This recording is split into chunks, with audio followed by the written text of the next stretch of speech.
네, 이번 시간에는 401번 SRPP 첫 번째 음향 시스템의 이해 같이 한번 공부해 보도록 하겠습니다. 일단 SR과 PP라는 거는 조금 이따가 설명드릴 거고요. 녹음, 그리고 믹싱, 배포에 이르기까지 우리가 실제로 할 것들, 우리가 실제로 믹스하고 할 것들을 실습하는 실습 위주로 알아보는 게 SRPP 모듈의 목적이 되겠습니다. 그래서 오늘 할 거는 음향 엔지니어라는 사람들은 뭘 하는가, 뭘 어떻게 하는가, 어디서 하는가, 그거를 같이 한번 알아볼 거고요. 두 번째, 개인 스트럭처가 좀 중요합니다. 음향 시스템 운용에서 기본 원칙이 됩니다. 기본 원칙을 세우고 그 다음에 마이크, 수음을 어떻게 할 것인가, 그리고 컴퓨터 한 대를 가지고 우리가 실제 스튜디오처럼 어떻게 할 수 있는가, 아니면은 녹음해 놓은 걸 가지고 우리가 믹스를 좀 연습을 할 수 있는 그런 것들도 같이 한번 알아볼 거고요. 모니터링은 이제 퍼포머라고 해놨는데 거기에서 공연하는 사람들, 뭐 예를 들어서 보컬도 있고요, 악기를 연주하는 세션도 있을 거고, 아니면 우리가 뭐 스킷 드라마 같은 거를 한다 그러면은 배우 같은 그 사람들이 자기 소리를 어떻게 잘 듣게 할 것인가, 모니터링 관련해서 같이 한번 볼 거고, 그 다음에 믹싱, 마스터링, 실습도 할 겁니다. 그래서 좋은 소리를 만들어야겠죠. 우리가 그냥 뭐 소리 섞으면 그게 믹스 아니냐, 맞긴 한데 우리의 목표는 좋은 소리를 만들어야겠죠. 그래서 어떻게 믹스하고 어떻게 마스터링 할 것인가, 그걸 한번 같이 알아보는 그런 시간이 되겠고요. 마지막으로는 이제 음향 시스템 설계에서 골조 세우기라고 돼 있어요. 그러니까 스피커를 잘 선택하고 배치하고 튜닝하는 게 일단 좋은 공간, 그러니까 좋은 소리를 만들어 놔야지 그 안에서 우리가 좋은 믹스를 할 수 있기 때문에 이게 사실은 제일 어려우면서도 제일 어떻게 보면 재밌는 내용도 있고요 합니다. 그래서 이렇게 7가지 주제로 한번 같이 알아볼 건데, 이제 음향 시스템에 의해 한번 같이 알아가 봅시다. 자, SR은 뭐냐면은 사운드 리인포스먼트의 줄임말이에요. 주로 이제 라이브 현장에서 소리를 확성해서 재생하는 기술을 우리가 SR이라고 부릅니다. 그래서 SR이라고 그러면 그냥 라이브 음향 그렇게 생각을 하시면 좋고요. PP는 포스트 프로덕션의 줄임말입니다. 후 가공이라고 할 수 있겠죠. 그래서 두 가지가 있는데 믹싱하고 마스터링이 있습니다. 믹싱은 여러 소리의 그런 밸런스들을 고려해서 주로 이제 2트랙으로 합성을 하는 거를 우리가 믹싱이라고 하고요. 믹싱이 완료된 걸 가지고 배포하는 매체에 맞게 레벨 그리고 밸런스를 조정하는 과정 우리가 마스터링이라고 부릅니다. 근데 사실 PP라고 하면은 그 음악을 만드는 그런 프로덕션도 PP라고 부를 수는 있겠지만은 영상 분야에서 잘 사용하는 말이라고 해요. 그래서 여기서 포스트 프로덕션인데, 그럼 뭐의 포스트냐? 녹음의, 레코딩의 포스트입니다. 그래서 녹음된 소리를 가지고 우리가 편집하는 거를 PP라고 할 거고요. 그 다음에 라이브 음향 우리가 SR이라고 할 겁니다. PP라고 하면은 음향뿐만 아니라 그런 시각 효과들, 그런 것도 PP의 영역에 들어가기 때문에 일반적으로는 그냥 믹싱, 마스터링 그렇게 부르긴 하는데, 하여튼 간에 그냥 저희끼리 약속을 합시다. 우리는 PP라고 하면은 그냥 믹싱 플러스 마스터링 그렇게 한번 불러보도록 하고요. 뭐 틀린 말은 아니니까요.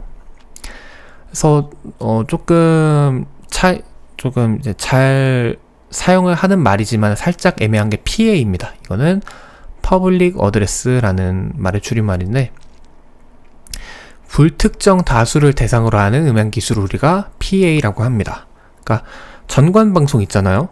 그러니까 뭐 4889 차 빼세요, 그런 방송들 우리가 PA라고 하는데, 사실 좀 용어적인 면에서 서로 혼용이 되는 면이 있어요. 그러니까 PA 음향이라고 하면은 SR 음향의 영역을 좀 이렇게 발을 걸치고 있는 그런 느낌이 있어가지고 라이브 음향을 PA라고 하시는 분들도 많고요. 뭐 그게 완전히 틀렸다라고 보긴 어려운데, 정확히 구분을 하자면은 그러니까 그 무대의 소리를 확성해서 재생하는 거를 그러니까 소리의 강화죠. 사운드 리인포스먼트, SR이라고 부르는 거고요.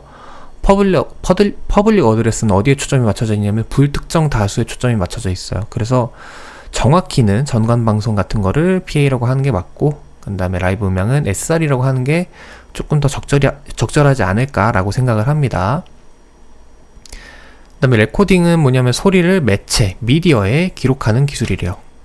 그 매체는 요새는 다 디지털 파일이 돼가고 있는 거고요. 그 전에는 그 테이프 있죠. 테이프에다가 기록하는 그런 기술이 이제 따로 이제 한 분야로 나와 있을 만큼 또 중요하고, 여러 가지 테크닉들이 많이 있습니다. 그래서 뭐 이렇게 크게 뭐 SR, PP, PA, 레코딩 이렇게 네 가지 말고도 뭐 사운드 디자인이나 아니면 음향 시스템 설계 같은 다양한 음향 관련 기술 분야가 있어요. 그래서 좀 분야가 상당히 방대합니다. 방대한 분야의 종합 예술이라고 저는 말을 하고 싶어요. 이제 엔지니어들은 그럼 뭘 합니까? 뭘 어떻게 다룹니까? 콘솔을 주로 다루겠죠. SR에서는 콘솔을 가지고 합니다. 믹싱 콘솔이라고 또 부르고, 뭐 데스크라고도 부르고 해서, 그거는 이제 크게 아날로그 그리고 디지털 콘솔로 나눌 수 있어요. 어떤 방식의 차이가 있냐? 신호 처리의 방식의 차이가 있는 겁니다. 그 다루는 신호가 아날로그 신호면 아날로그 콘솔인 거고요. 디지털 콘솔이면은 디지털 콘솔인 거예요. 그래서 어떤 것이 절대적인 우위에 있다라고 말을 할 수는 없어요. 아날로그가 갖고 있는 특성, 디지털이 갖고 있는 특성일 뿐이지, 뭐 무조건 아날로그라고 디지털보다 더 좋은 거 아니고요. 디지털이라고 아날로그보다 더 좋은 거 아니에요. 근데 일반적으로는 디지털이 조금 더 기능이 많아요. 기능이 많기 때문에, 기능이 많고 확장성이 굉장히 좋아요. 그렇기 때문에 그 전에는 디지털 콘솔이라고 하면 되게 비싼 그런 존재였는데, 그 베링거에서 나온 X32라는 그런 콘솔이 한번 히트를 치면서 조금 가격대가 많이 낮아지기도 했고, 그 안에서 다룰 수 있는 뭐 플러그인이나 여러 가지 그런 효과 같은 것들이 다양하게 많기 때문에 요새는 교회 현장에서도 디지털 콘솔이 굉장히 많이 퍼져나가고 있는 상황이라고 볼 수 있겠습니다. 그 전까지는 다 그냥 아날로그 콘솔이었어요. 왼쪽에 보시는 게 좀 전설적인 콘솔 중에 하나인데, 니브라는 회사의 콘솔이에요. 되게 뭔가 많죠. 이게 다 하나하나가 채널인데, 요게 아날로그 콘솔의 조금 전형적인 모습이고요. 좀 큰 아날로그 콘솔의 전형적인 모습이고, 오른쪽엔 디즈코라는 회사의 콘솔인데, 얘는 디지털이에요. 얘는 사실 얘만의 콘솔이라고 볼 수는 없고, 얘 플러스 이따시만한 박스가 하나 있거든요. DSP라고 하는 그것까지 합쳐서 콘솔입니다. 그래서 딱 보기에 뭐 패러미터 조절할 수 있는 게, 얘는 하나하나 채널마다 다 있고, 얘는 지금 여기선 잘 보이지 않는데 얘만큼 버튼이나 그런 게 많지 않아요. 이걸 다 전환하면서 할 수 있기 때문에. 자세한 거는 이제 콘솔 관련해서 찍는 따로 저기가 과정이 있으니까 거기서 다시 한번 자세히 설명드리도록 하겠습니다. 그래서 이번에 그 SRPP에서는 좀 조작에 관련된 거를 같이 볼 거니까요. 한번 봅시다. 조작부를 먼저 봐요. 여기 오른쪽에 있는 거는 그 SSL 4002 채널 스트립이라고 돼 있죠. 채널 스트립이라고, 그 실제 콘솔에 있는 채널을 갖다가, 그 채널이 요렇게 여러 가지 있잖아요. 이렇게 띠처럼 생겼다 해서 얘를 채널 스트립이라고 하는데, 그 안에 들어있는 여러 가지 그런 컴포넌트가 있잖아요. 그거를 가상으로 떼어다가 플러그인으로 만든 겁니다. 그래서 여기 보시면 요게 페이더입니다. 익숙하시죠? 페이더. 그래서 얘는 뭐냐면은 위아래로 슬라이드해서 값을 조작하는 부품이에요. 그게 뭐 물론 절대 다수로 이제 볼륨을 조작하는 데 쓰이지만은, 하여튼간에 위아래로 슬라이드해서 쓰는, 이렇게 위아래로 슬라이드해서 쓰는 부품을 우리가 페이더라고 부르고요. 그다음에 노브라는 것도 있어요. 노브. 원형으로 돼 있어가지고 값을 이렇게 돌려서 조절하는 것. 얘네들이 전부 다 노브가 되겠습니다. 이 달려있는 것들이 전부 다 노브예요. 그 다음에 스위치는 뭐냐면은, 스위치랑 버튼은 조금 사실은 원래 구분이 되는데 레치가 달려 있어가지고 누르거나 뗀 상태가 저장이 되는 거예요. 그러니까 딸깍딸깍 하면서 누르면은 누른 상태를 있고 다시 한번 누르면 떨어지는 그런 것들 우리가 스위치라고 하고요. 버튼은 뭐냐면은 레치가 없어요. 그러니까 누르면은 손으로 누르고 있을 때만 켜져 있는 그거를 버튼이라고 하는데, 사실은 뭐 둘이 구분 거의 안 하죠. 예, 스위치 버튼 섞어 쓰는 경우가 많은데, 엄밀히 따지자면은 스위치는 그게 누른 상태가 저장이 되는 것, 버튼은 저장 안 되는 것, 그게 나누는 게 맞긴 합니다. 근데 저도 그냥 섞어 쓰고요. 크게 뭐 구분을 안 해도 되긴 합니다. 그리고 인코더는 뭐냐면은 노브와 버튼의 기능을 합쳐놓은 부품이래요. 그러니까 돌릴 수 있는데 누를 수도 있는 그런 게 있거든요. 그거를 이제 디지털 콘솔에서 값을 조작하는 용도로 자주 쓰이는데 그런 것들도 있습니다. 그래서 조작부에는 크게 페이더, 노브, 스위치 또는 버튼, 인코더 이렇게 있습니다. 이제 표시부, 디스플레이를 보면은 제일 큰 게 화면이죠. 주로 이제 디지털 콘솔에 있는데 그냥 말 그대로 화면이에요. 콘솔의 전반적인 상태가 어떻게 돌아가고 있냐 그거를 표시하는 부품이고요. 부품 위로 보고 있어요 지금은. 그 다음에 VU 미터라는 건 뭐냐면은 각종 채널의 음량, 레벨을 LED나 바늘로 표시하는 부품이에요. 여기 보면은 여기에 LED로 된 VU 미터가 달려있는 거고요. 어떤 VU 미터는 이렇게 생겨가지고 전압계 모양으로 이렇게 해서 뭐 마이너스 20, 0, 3 이런 식으로 되어 있는 것도 있습니다.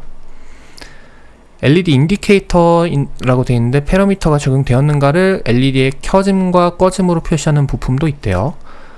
누르면은 불 들어오는 거, 그게 인디케이터라고 부르시면 됩니다. 그래서 좀 이름들을 한번 같이 알아봤고요. 그래서 페이더를 올려라 내려라 아니면 버튼을 눌러라, 그런 것들을 딱 봤을 때 이걸 조작하면 되겠구나 그렇게 알고 계시면은 좋겠죠. 이제 엔지니어들이 일하는 공간을 볼 겁니다. SR 현장에서는 이제 객석 뒤쪽에 보면은 장비들 모아놓은 데 있잖아요. 여기 공연 멋지게 하고 계시는데 그 공간을 우리가 FH, Front of House라고 합니다. 이렇게 무대가 이렇게 있을 때 여기 뒤쪽에서 조작하고 있는 거, 여기를 FH라고 부르는 거예요. 여기 객석들이 다 있겠죠. 뒤에 있는 경우도 있어요. 그래서 네, FH 같은 경우에는 음향의 설계 지점, 그러니까 일반적으로는 네, 객석의 중앙에서 3분의 2 지점, 중앙선에 맞고 그런 다음에 객석을 이렇게 3등분을 했을 때 요 지점에 위치하는 게 이상적이긴 합니다. 근데 현실적인 한계가 있기 때문에 뒤로 이렇게 쭉 밀리거나 아니면은 심지어 이렇게 중앙에서 벗어나서 한쪽에 위치하기도 하고요. 그런 여러 가지 제약이 생길 수도 있습니다. 네, 그래서 하여튼 간에 뭐 FH라고 하면은 우리가 오퍼레이팅 하는 공간을 갖다가 그 FH라고 하고요. 뭐 비단 음향만 있는 것도 아니고요. 조명도 옆에 같이 있기도 하고 조명 FH도 같이 있고 그런 식으로 하여튼 간에 엔지니어가 일하는 공간이 FH다.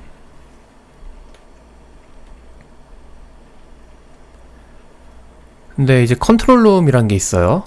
FH와는 다르게 음원과 별도의 분리된 공간에서 음향 작업을 할 때 이거를 우리가 컨트롤룸이라고 합니다. 컨트롤룸, 한국말로는 조정실 이렇게 부르고요.